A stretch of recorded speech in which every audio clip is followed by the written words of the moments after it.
premier dilemme que tu as à faire face dans ta vie d'investisseur, c'est toujours le même, quelle action j'achète? Et pour cause, il existe dans le monde plus de 50 000 actions, et faire une erreur peut parfois coûter énormément d'argent. Donc dans cette vidéo, on va faire un classement des 20 meilleures actions qui existent dans le monde, et peut-être que ça pourra t'aider à plus facilement faire des choix, parce que je vais évidemment argumenter sur chacune de ces 20 actions pour t'aider potentiellement à faire un choix dans tes investissements. Alors évidemment, cette vidéo ne fait aucun conseil en investissement, mais justement j'en profite pour vous parler de quelque chose. Je suis en train de monter mon cabinet de gestion de patrimoine, et pour ce faire, je suis en train d'offrir des bilans patrimoniaux à peu près tout le monde.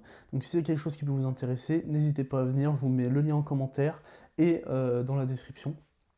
Et donc voilà, on fait vraiment quelque chose de sympa avec une projection de votre patrimoine dans le temps, etc. Donc voilà, je pense que ça peut être vraiment sympa, ça dure environ 1 heure. Et avant d'attaquer le classement, je voulais vous parler du procédé que j'ai utilisé pour choisir ces 20 actions, parce que évidemment je ne les ai pas choisies au hasard, il en existe 50 000, et je ne vais pas non plus les trier une par une, parce que j'ai pas que ça à faire. Voilà, donc c'est simple, j'ai déjà pris en fonction de la taille du marché. C'est-à-dire qu'actuellement, 70% du marché, c'est de l'américain. Donc forcément, vous allez avoir dans ce classement, en tout cas dans les 20 actions que je vous propose de regarder ensemble, une grande proportion d'actions américaines, ce qui est totalement normal puisque le marché américain est énorme. Mais vous avez évidemment d'autres actions d'autres pays, d'autres continents même. Et donc, on essaye d'être au maximum proportionnel à la taille du marché dans le monde réel. Et la seconde chose, c'est que je me suis évidemment servi de ce qu'on peut voir ou de ce qu'on peut entendre sur les actions, voilà, classement top 10, quelles sont les meilleures actions du monde, etc. Bon, voilà, on regarde ça et puis on choisit les 20 qui semblent les plus pertinentes. C'est ce que j'ai fait. Et donc, dans le classement, vous avez une partie en rouge qui est les actions qu'il faut absolument fuir. La partie en orange, où c'est des actions qui sont bien, mais bon, quand je dis bien, c'est bien pour les 20 meilleures actions du monde, hein. Donc évidemment, c'est largement mieux que les 40 000 autres actions qui existent, si on va par là. Voilà. Ou des actions qui sont potentiellement trop chères.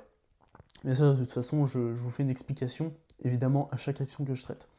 Ensuite, vous avez des actions excellentes, et vous avez évidemment le top 5, qu'on va essayer de départager, même s'il est très compliqué à départager.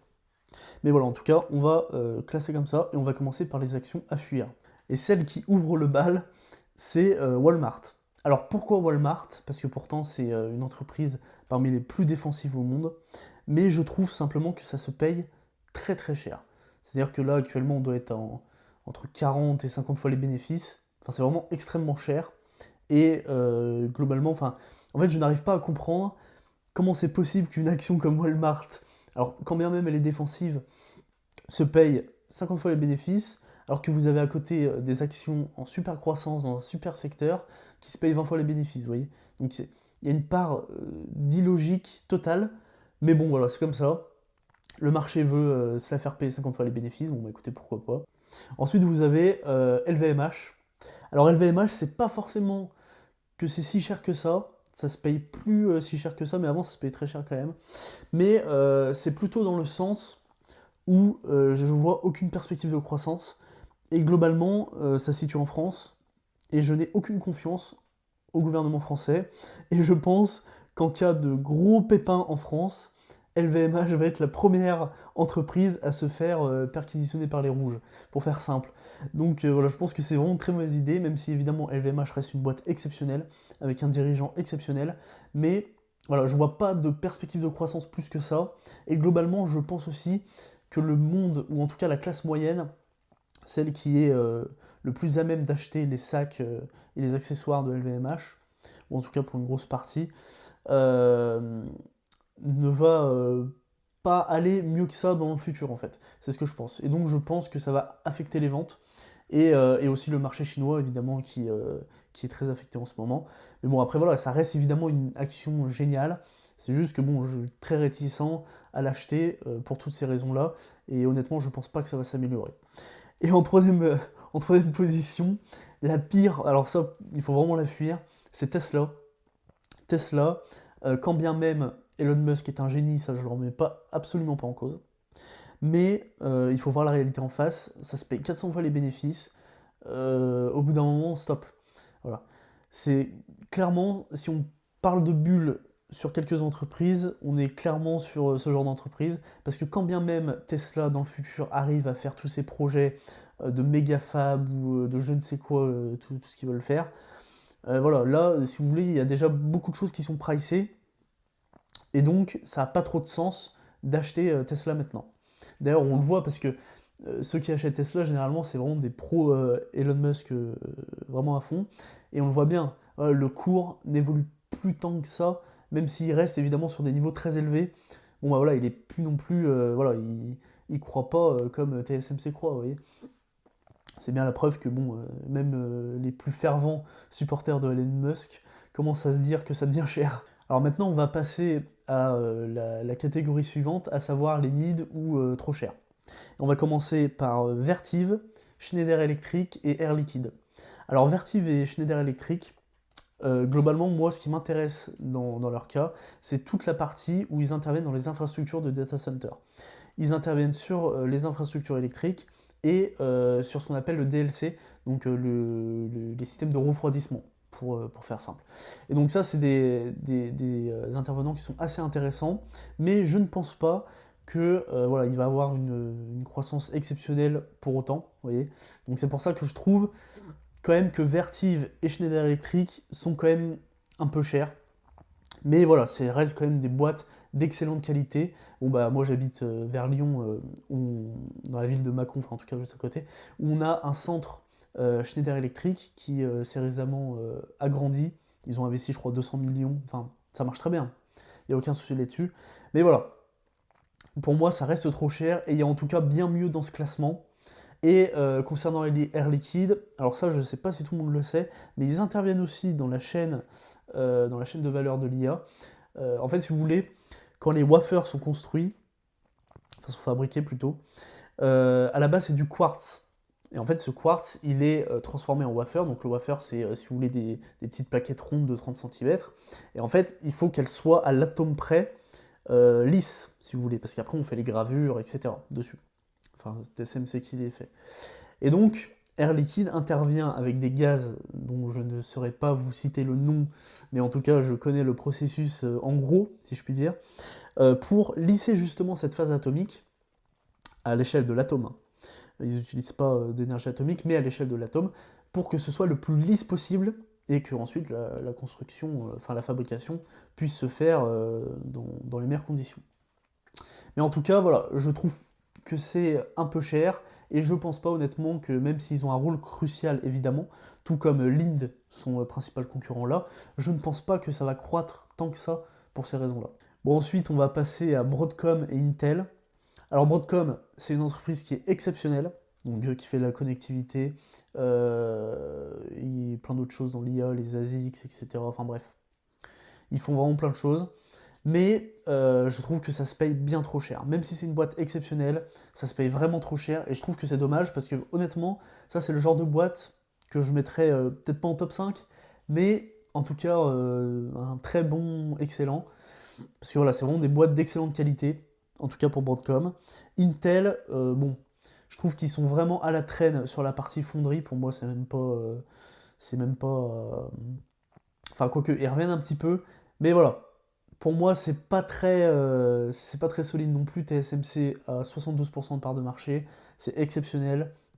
Pour moi, ils ont une avance technologique telle que Intel est voué, si vous voulez, à faire que du remplaçage. Donc quand TSMC est trop plein, bon bah ils prennent un peu. Voilà, pour moi, ça ne vaut absolument pas un TSMC. Ils agissent aussi dans comment on appelle ça, la propriété intellectuelle. Ils ont aussi ce qu'on appelle des ISA. Donc ils ont aussi ça. Mais voilà, en tout cas, ça reste quand même une très bonne boîte, mais je trouve que c'est trop cher et c'est trop à la ramasse pour Intel. Et Broadcom, c'est juste trop cher, mais c'est excellent. Donc ensuite, on va passer à ASML et Palantir. Alors Palantir, honnêtement, moi je ne suis pas allé plonger le nez dedans dans les détails, mais apparemment, quand on plonge le nez dedans, on s'en sort jamais. C'est une boîte qui effectivement est exceptionnelle, qui a une croissance qui est quand même très très bonne, et si vous voulez, qui fait des données analytiques, en principe, enfin, Ouais, quoique maintenant ils font beaucoup aussi pour les entreprises, mais principalement pour les gouvernements, vous voyez. Donc avec des analyses de données, choses comme ça. Et ASML, bon bah ça normalement tout le monde connaît, c'est la lithophotographie, on appelle ça. Donc justement je reviens à mes explications sur le wafer. Lorsque vous avez le wafer qui est prêt à être gravé, et ben les machines d'ASML interviennent pour graver les systèmes, ce qu'on appelle les transistors, les graver tout simplement sur le wafer pour fabriquer à terme les puces. Voilà. Et donc ASML a un moat indiscutable, 100% de part de marché, c'est simple, il n'y a aucune autre entreprise dans le monde qui arrive à fabriquer les machines d'ASML, c'est les seuls. Donc il n'y a aucun sujet sur le moat évidemment. Par contre, le business en tant que tel fait que la croissance ne va pas être aussi folle que Nvidia ou TSMC, vous voyez. Et donc en fait, je trouve que c'est extrêmement défensif, mais à la fois, c'est quand même très cher. Donc voilà, c'est pour ça que je la mets plutôt dans cher que dans mid, évidemment, parce que c'est pas du tout mid, mais voilà, je la mets plutôt dans cher. Et Palantir, c'est à peu près la même chose, le mot n'est pas aussi fou, en tout cas de ce que je sache, parce qu'encore une fois, j'ai pas plongé le nez dedans à fond. Mais voilà, en tout cas, ça se paye un peu trop cher à mon goût. La croissance est bonne, mais de là à rattraper les 100 de PE, je sais pas trop. Mais voilà, en tout cas, je pense qu'elles ont leur place dans ce classement-là. Elles sont vraiment à la frontière de l'excellent. Bon, alors maintenant, on va passer à la catégorie suivante, à savoir les actions excellentes. Et on va commencer par Dassault Aviation et Uber. Alors Dassault Aviation, évidemment, pépite française pour les Rafales. Donc ça, enfin, clairement, le Rafale est un niveau de technologie tel que même des années après sa fabrication, j'ai vu récemment que les Indiens en avaient recommandé pour 30 milliards, je crois, un truc comme ça. Vraiment, c'est exceptionnel. Dassault est une entreprise exceptionnelle. J'ai une confiance limite aveugle dans les dirigeants de Dassault. Donc ça, il n'y a vraiment pas de sujet là-dessus. Et en plus, dans le contexte international actuel, bon, bah, c'est très pertinent d'avoir, je pense, un peu d'armement en guise, entre guillemets, de défensif. Donc voilà, je pense que c'est très, ça peut être très pertinent. Et pour Uber, je trouve non seulement que c'est pas cher, mais que en plus de ça, je pense très sérieusement que dans les années à venir, et potentiellement même dans les mois à venir, potentiellement, l'entreprise va commencer à développer de manière massive les robotaxis. Et évidemment, Uber est en pole position. Alors pas en Europe, parce qu'en Europe, on a une telle réglementation que ça viendra 10 ans après. Mais en tout cas, aux États-Unis, pour vraiment dominer le marché, je pense vraiment que Uber va dominer le marché, même si des entreprises comme Lyft ou Tesla vont évidemment prendre leur part. Pour la suite, on va passer à Synopsys et SK Hynix. Voilà, je fais attention de bien les prononcer quand même. Alors pour Synopsys, pour ceux qui ne connaissent pas, ils interviennent à l'endroit limite le plus crucial dans la chaîne des semi-conducteurs, c'est ce qu'on appelle un EDA. Alors je ne saurais pas vous dire le nom en anglais, je m'en souviens plus. Mais en tout cas, pour faire très simple, parce que c'est quand même assez compliqué, Nvidia, quand elle conçoit une puce, Nvidia ne fabrique pas les puces, hein. C'est TSMC qui les fabrique. Nvidia est ce qu'on appelle une fabless. TSMC est une fab. Voilà.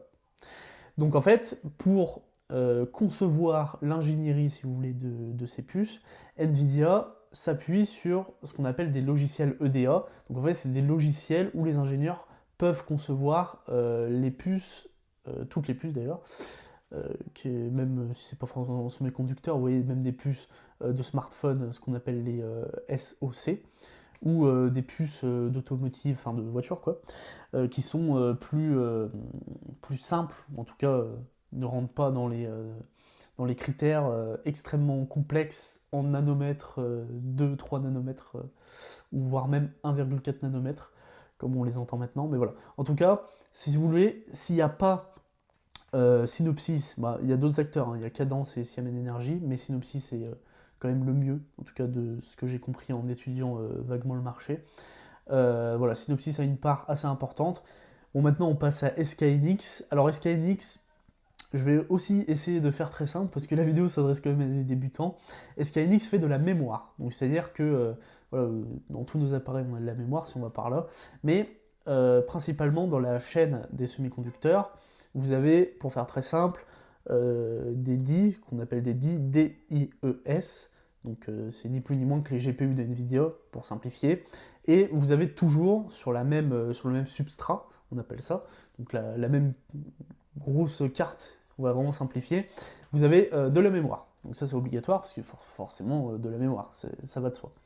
Et donc SK Hynix est un peu le big boss, même si elle a des concurrents comme Samsung Electronics et Micron. Il y a aussi SanDisk d'ailleurs, mais c'est pas pareil, SanDisk fait pas exactement les mêmes mémoires. Mais dans la HBM4, SK Hynix est vraiment le leader. Voilà. Et donc, c'est particulièrement intéressant d'acheter SK Hynix, parce que non seulement elle est entre guillemets le leader, on va dire le leader pour simplifier, mais en plus elle se paye extrêmement peu cher. C'est-à-dire qu'elle a fait pourtant 300%, 3000% même d'ailleurs, de croissance en bourse d'un an, si on va par là, mais elle se paye toujours 10 fois les bénéfices futurs, donc de l'année prochaine. Par contre, il y a une distinction à faire, pardon, qui est très importante à faire. Il existe deux types de mémoire, la SSD et la DRAM. La HBM n'existe pas en tant que type de mémoire. En fait, la HBM, c'est de la DRAM empilée, ce qui permet d'avoir plus de capacité, etc., etc. Mais ça, il n'y en a pas beaucoup qui le savent, mais voilà, je vous donne l'information gratuitement, comme ça vous le savez. Bon, alors juste avant d'arriver dans le top 5, il nous reste deux entreprises à classer, à savoir Meta et Amazon. Alors là, on est vraiment sur... Enfin voilà, enfin même toutes les entreprises, même qu'ils ont été dans le mid trop cher, ça fait partie des meilleurs investissements au monde, ça c'est clair. Mais là on est vraiment sur le très très haut du panier. On est sur le top 6 et 7, clairement. Alors Meta, ça se paye très peu cher en ce moment d'ailleurs.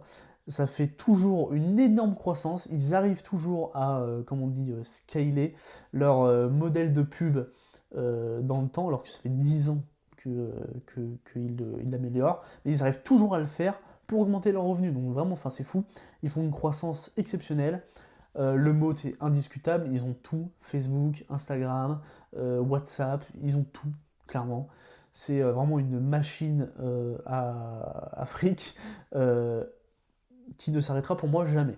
Ils ont une très bonne place, mais peut-être pas une aussi bonne place que Amazon.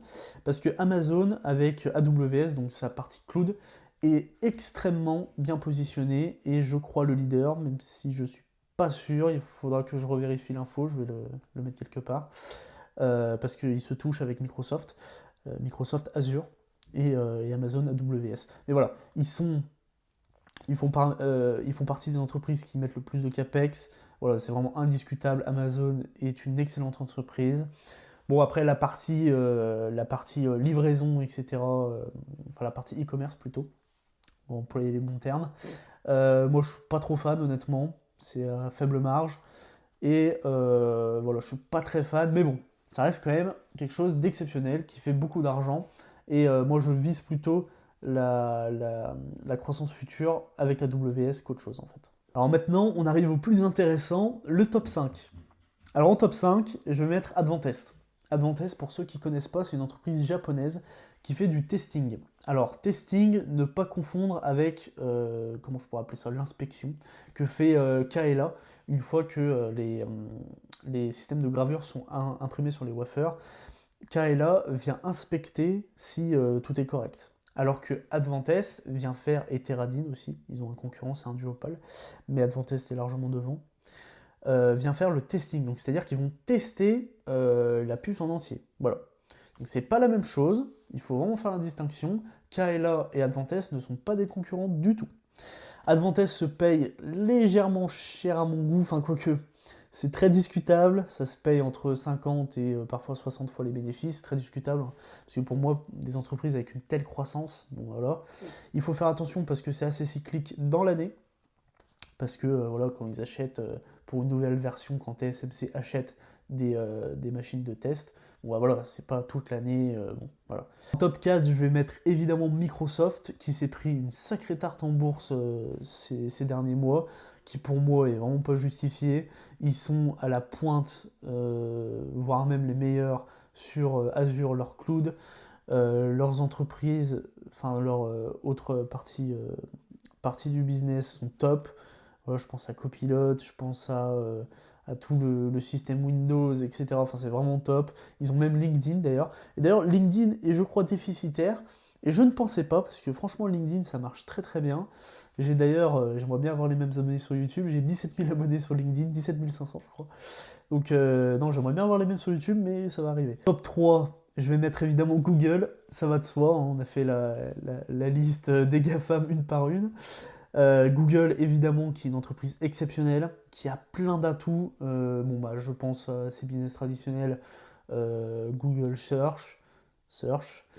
Il y a Gemini qui arrive aussi, hein, ils ont leur modèle de LLM. Leur Google Cloud est exceptionnel, avec une croissance folle. Je crois que le dernier trimestre, ils ont eu 63% de croissance, enfin c'est vraiment fou. Et ils ont aussi quelque chose qui est très intéressant, c'est les TPU. Alors ça, je vais faire un petit aparté. Les TPU, c'est en gros la même chose que les GPU, sauf que les GPU de Nvidia, en fait, ce qui fait le mode de Nvidia, c'est tout l'écosystème qu'il y a autour, l'infrastructure qu'il y a autour. Alors que les TPU de Google sont utiles, je, je simplifie, hein, mais entre guillemets que pour Google. Donc voilà, ils ont beau être très performants, tout ce que vous voulez, quasiment au même niveau que Nvidia. Bon bah voilà, ça reste dans l'infrastructure Google, donc c'est très utile à Google, mais pas forcément aux autres, parce que c'est même pas déployable en fait. Voilà. Mais Google reste évidemment pour moi la troisième meilleure entreprise au monde. Les perspectives de croissance vont être juste folles. Les capex vont évidemment, d'ailleurs comme pour toutes les GAFAM, évidemment être rentabilisés, à mon sens, x5, x10. Mais voilà, ça c'est un autre débat. Bon, maintenant on rentre dans le top 2. Alors le top 2, les deux retenus sont TSMC et Nvidia. Alors là, pour les départager, honnêtement, c'est vraiment compliqué. J'ai mis du temps à les départager, mais j'ai ma petite idée et je vais essayer de vous expliquer grossièrement comment je les ai départagés, parce que pour moi, en fait, c'est des entreprises qui sont limite une anomalie qu'on n'a jamais connue dans l'histoire.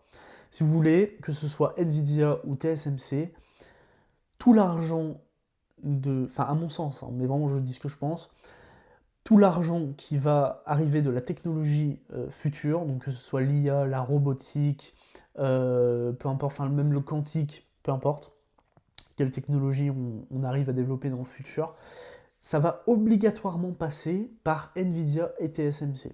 Obligatoirement. En fait, ils sont littéralement en monopole, ils n'ont pas de concurrents. Nvidia n'a pas de concurrent parce que bon, AMD, j'appelle pas ça un concurrent, ils sont à des années-lumière d'eux, que ce soit en termes de croissance, enfin tout ce que vous voulez, même en termes de technologie, c'est surtout ça qui importe. Ils sont à des années-lumière. Bon, bah, Google avec ses TPU, c'est pas la même chose, on en a déjà parlé. Et TSMC, c'est pareil. Vous avez Intel, bon, bah, ils sont à des années-lumière, c'est pas un problème. Après, vous avez aussi Global Foundry et Tower, mais ça, ils font pas la même chose du tout. Ils se concentrent plutôt sur tout ce qui est enfin fabrication de semis pour les voitures, etc. Donc c'est pas la même chose. Mais voilà, ils ont concrètement aucun concurrent. Ils ont l'entièreté, au minimum 3/4 des parts de marché du secteur. Ils sont indéboulonnables. Nvidia, pour preuve, a tellement de cash qu'ils s'amusent à racheter à peu près tout. Voilà. Donc s'ils veulent me racheter, avec grand plaisir. Mais en tout cas, voilà, si vous voulez, ils sont indépassables. Personne ne va réussir à les dépasser pour la simple et bonne raison qu'ils ont des années d'avance technologique. Donc c'est-à-dire que voilà, vous ne pouvez pas dépasser une entreprise euh, par qui toutes les technologies futures vont obligatoirement passer et qui sont déjà prépositionnées dans toutes les avancées de la technologie mondiale, si vous voulez. Donc c'est impossible de les dépasser dans tous les cas. Voilà, c'est impossible qu'un jour vous ayez une entreprise qui sort de nulle part, pouf, et qui prenne Nvidia à revers, comme j'ai entendu Cerebras, là, un truc comme ça, Cerebra, qui voulait concurrencer Nvidia. Donc, comment je les ai départagés sur des petits détails. Alors d'un côté, TSMC, ils ont entre guillemets ce qu'on appelle le problème chinois, même si pour moi c'est pas du tout un problème, pour la simple et bonne raison que TSMC est tellement important que si TSMC arrête de produire ses puces, l'économie mondiale s'arrête. Donc c'est pour moi, à mon sens, impossible que la Chine envahisse Taïwan, c'est impossible, parce qu'elle se tirerait elle-même une balle dans la tête en fait. Donc pour moi c'est pas entendable. Euh, dans un deuxième temps, il y a aussi des contraintes. C'est-à-dire que TSMC a tellement de demandes de fabrication qu'elle n'arrive même pas à produire assez. Et donc, c'est pour ça que je vous parlais tout à l'heure avec Intel du remplacement. Mais bon, je pense qu'en termes de croissance, qu'en termes comment on peut dire, de valeur défensive, TSMC surpasse légèrement Nvidia. Pour moi, en fait, si vous voulez, pour moi, TSMC est légèrement plus défensif que Nvidia. Mais d'un côté, Nvidia a légèrement plus de croissance. Mais je pense aussi que TSMC va avoir plus de croissance long terme que Nvidia. Vous voyez. Et donc en fait, dans un monde où on essaye d'avoir une action qui est quand même assez fiable, on va dire, sur le long terme, à horizon 10, 15, 20 ans, je pencherai plutôt sur TSMC. C'est pour ça que j'ai choisi de mettre TSMC en numéro 1 et Nvidia en numéro 2, même si ça se joue vraiment à des détails minimes, où ça se trouve je vais changer d'avis demain, vous voyez. Donc voilà, c'est vraiment, pour moi c'est les deux la même chose, c'est deux anomalies du capitalisme tellement c'est fou. Et voilà, enfin clairement, bon, enfin, clairement à ces prix-là, aussi on n'a pas parlé de la valorisation, ça se paye extrêmement peu cher. Nvidia est, à l'heure où je tourne la vidéo, à 20 de PE forward. Enfin, je sais pas si vous vous rendez compte. LVMH se paye plus cher que Nvidia. C'est fou. Alors que Nvidia fait 60% de croissance. LVMH, 5% de croissance. Vous voyez. Enfin, c'est lunaire. TSMC, pareil, ça fait 30% de croissance de mémoire, 35% de croissance. C'est fou. Voilà. Et ça fait des marges exceptionnelles. Entre 50 et 60% de marge nette. Enfin, c'est fou. Donc voilà, dans tous les cas, c'est des entreprises exceptionnelles. Mais voilà, j'ai dû les départager un peu à contre-cœur. Donc voilà, c'est bon, j'ai fini ma tier list. J'espère que ça a pu vous aider et vous éclaircir sur certains points. Ça a été un peu long, mais forcément j'avais besoin aussi d'expliquer le pourquoi du comment. Donc j'espère que ça a été assez clair et assez détaillé. Mais voilà, si jamais vous avez des questions, n'hésitez pas à les mettre en commentaire, il n'y a aucun souci. Et donc voilà, on refera peut-être ça pour, je sais pas, les meilleures actions européennes ou on verra. Enfin, dites-moi ce que vous voulez, moi je le fais, il n'y a aucun souci.